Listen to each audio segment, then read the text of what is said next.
Yes, yes. Hello, people. My name is Michael Akadiri, stand-up comedian, junior doctor, and I'm going on tour in the autumn. I'm going on tour around the UK with my sophomore show.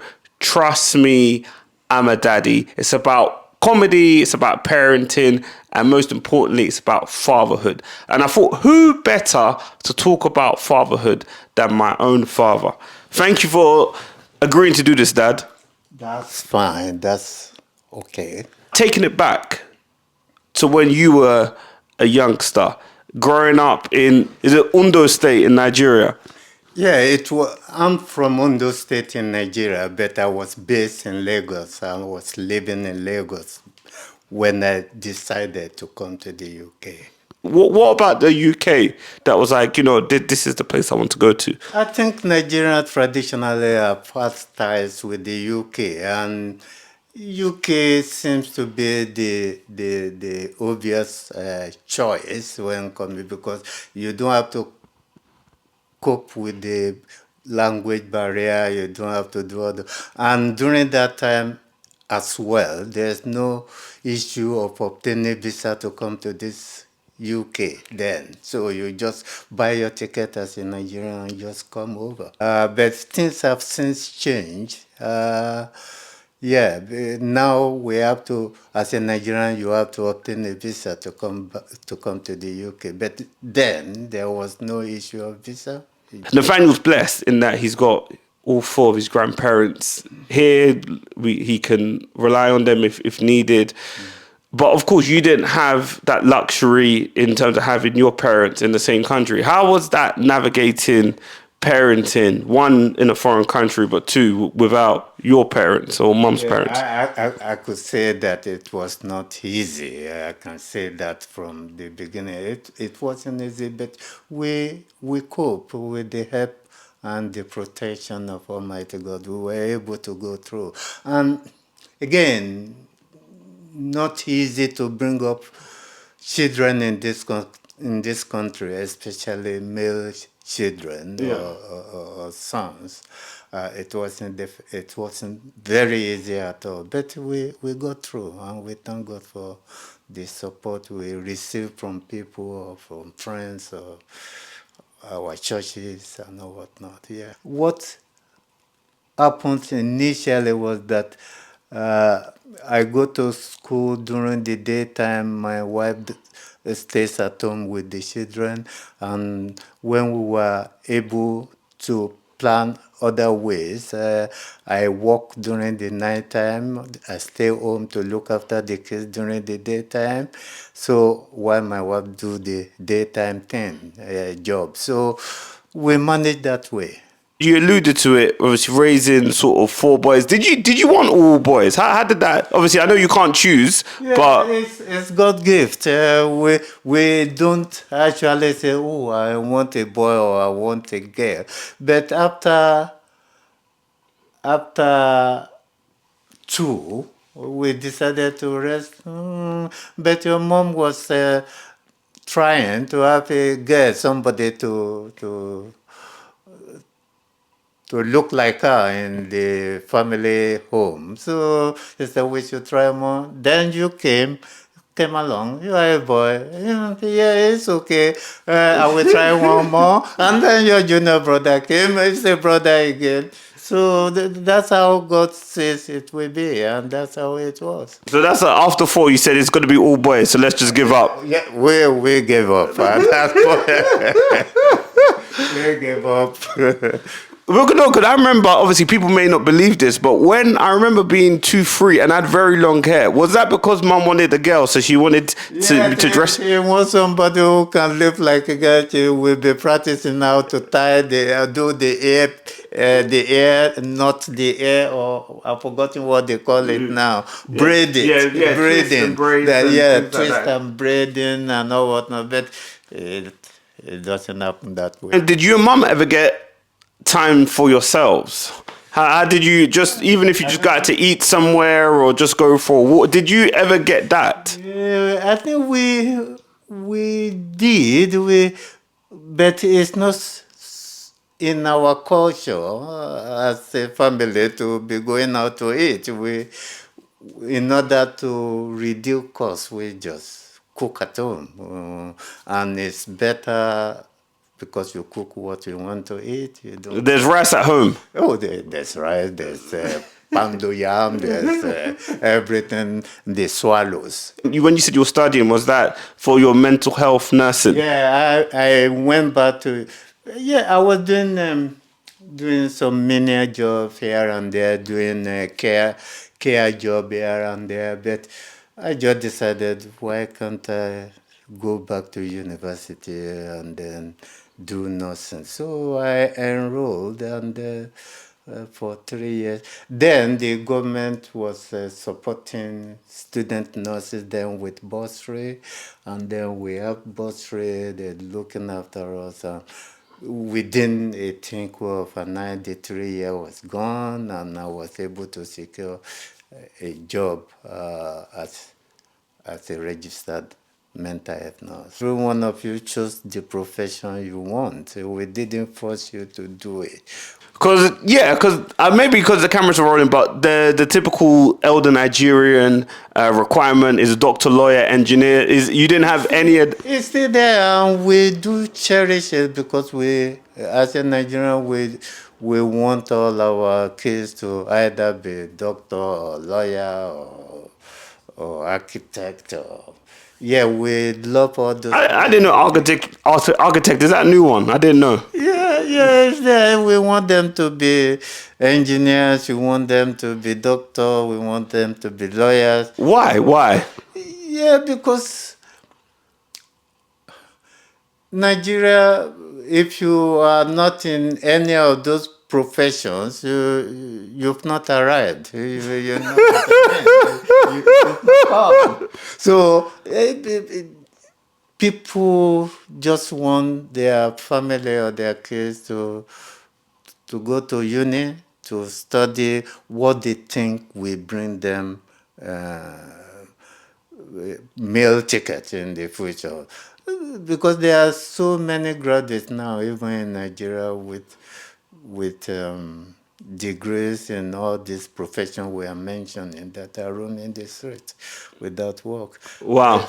But as a doctor, you will always find a job.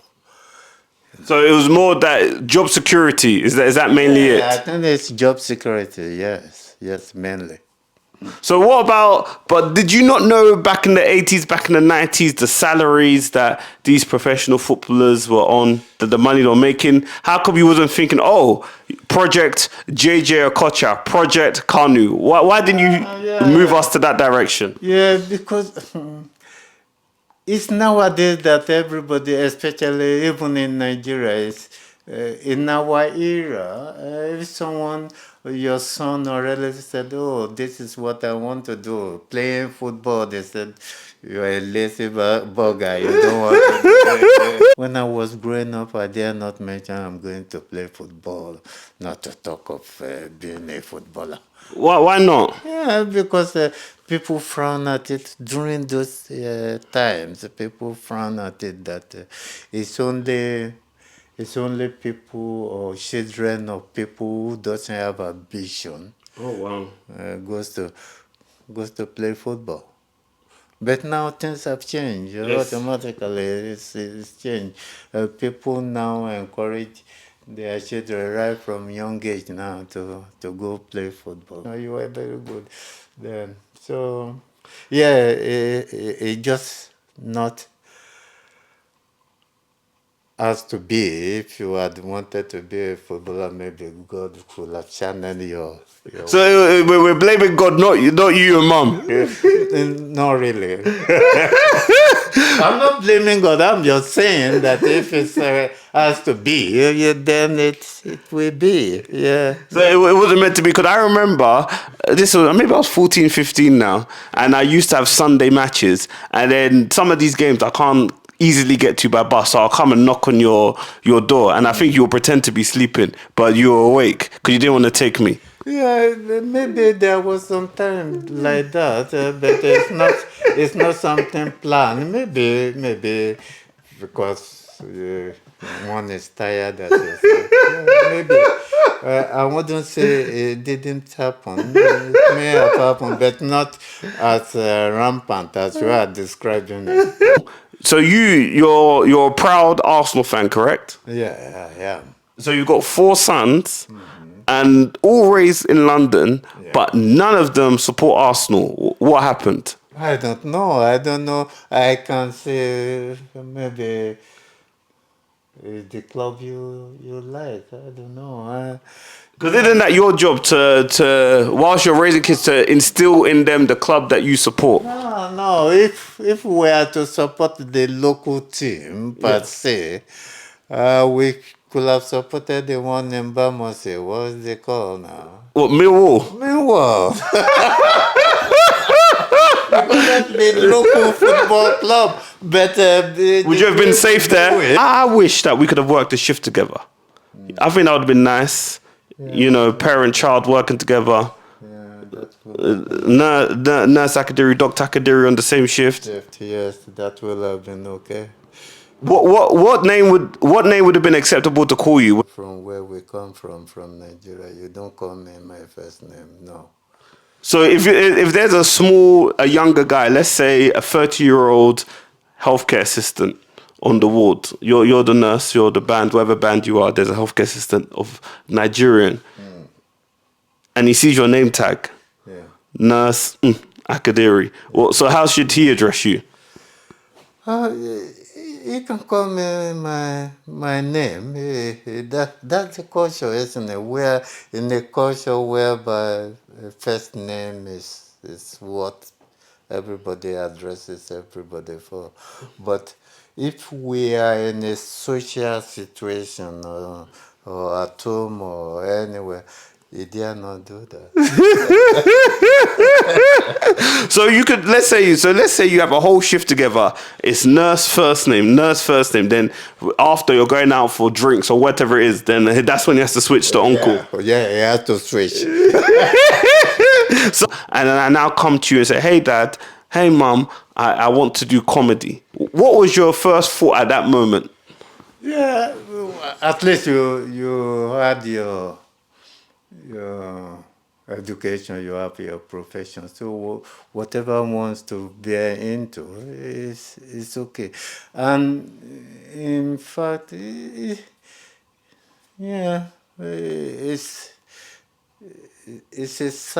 I've forgotten the word I'm looking for.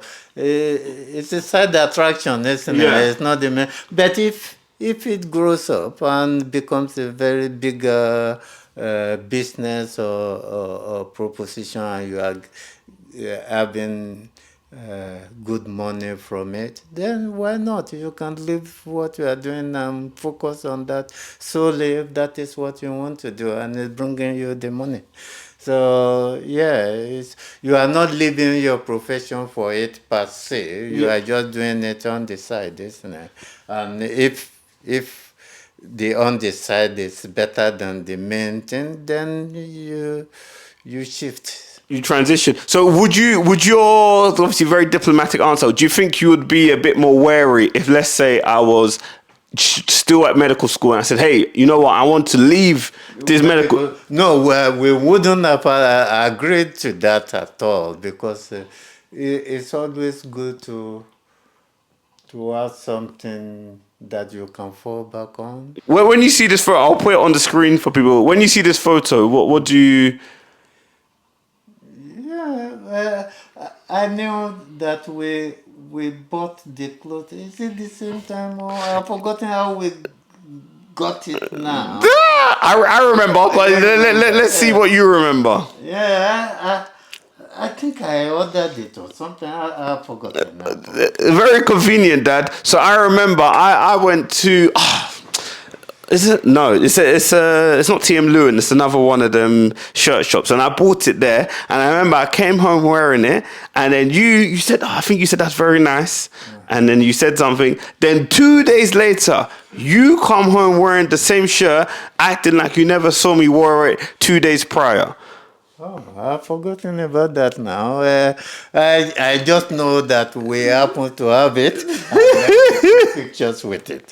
You remember everything from what you're doing in Nigeria and Lagos in the 80s, but this one from 5 years ago, you can't remember. Yeah, this is just uh, something flimsy. Is there anything you wanted to ask me whilst we're here? Yeah, we just thank God that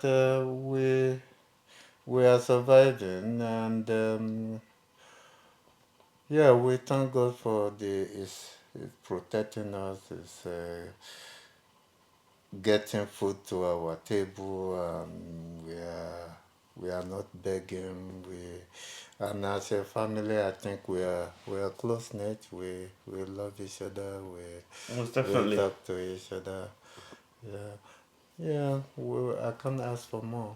I can't. We thank God. Thank you, Dad. All right. Thank you very much. Thank you. Appreciate. God bless you. Thank you to your mum for all you do. Your hard work and endeavors will never ever be in vain. And hopefully we can, all four of us, and your now daughters-in-laws and whatnot, and grandchildren can continue to make you proud. So thank you. All right. Thank you very much. God bless.